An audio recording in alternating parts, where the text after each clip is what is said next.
Quatrième point, tout ceci étant dit, qu'est-ce que cela change en fait en termes de posture, en termes d'engagement, au niveau des salariés, au niveau des cadres, au niveau de la direction, de la gouvernance et au niveau aussi des syndicats. Concernant les salariés, nous l'avons déjà énoncé. Les salariés, bien évidemment, doivent eux-mêmes se considérer comme des personnes expertes de leur travail, qui ont en tout cas quelque chose à dire à propos de leur travail et ou du système organisationnel, et qui ont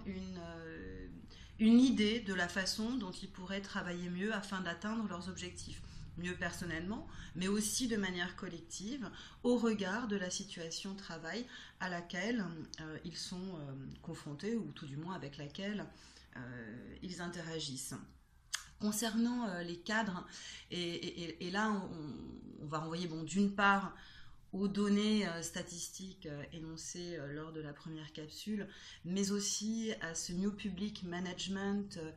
qui est de plus en plus prégnant dans notre société. Les cadres de plus en plus deviennent des gestionnaires, utilisant des tableaux de bord, réalisant des reportings réguliers,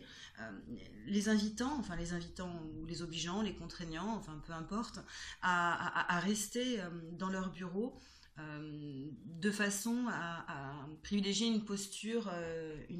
de gestionnaire. De ce fait-là, ils sont effectivement déconnectés du travail